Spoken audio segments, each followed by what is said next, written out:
Today's story is Too Much Glue.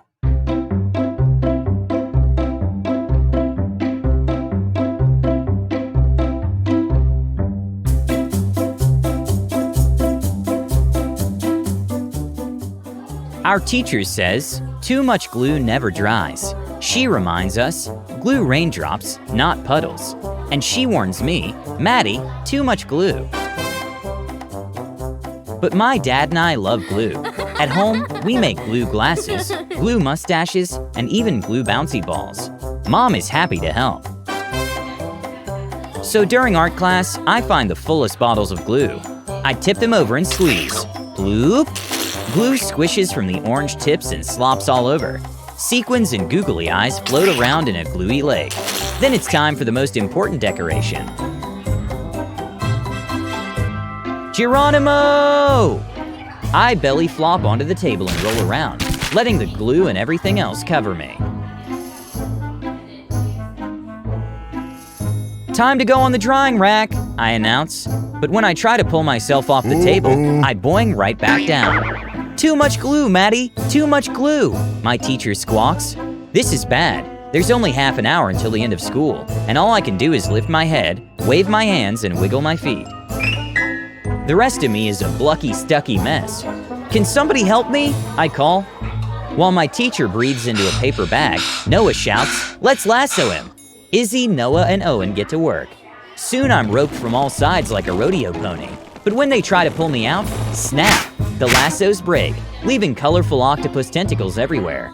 The glue is too strong, and now I'm a clingy, stringy, blucky, stucky mess. Don't worry, Matty, we know what to do, shout Luke and Grace from across the room. Is that a tow truck, I ask, as they wheel the contraption over and stick a plastic hook into my suit of glue. My friends pull one way and the glue pulls the other.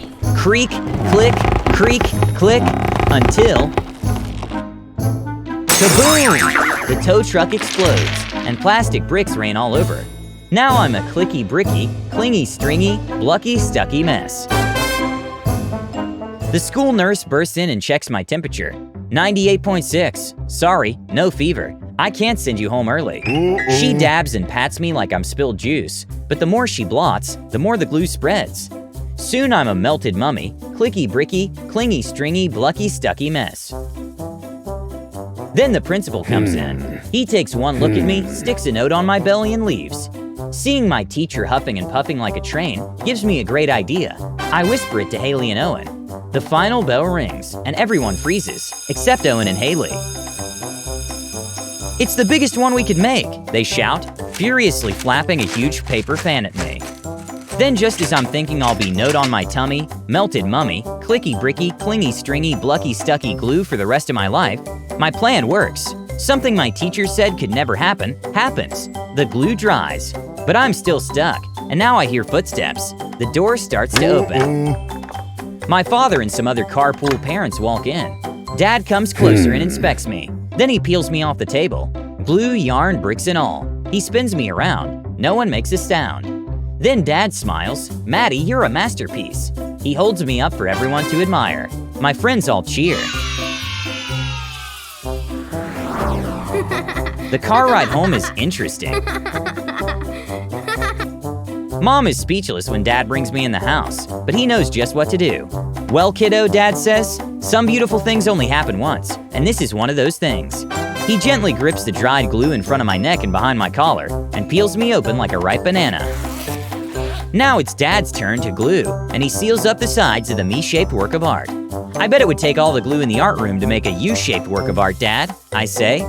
Dad laughs. Then he glues a big magnet to the back of my project and hangs it on the fridge. During dinner, we sneak peeks at my masterpiece, and after dinner,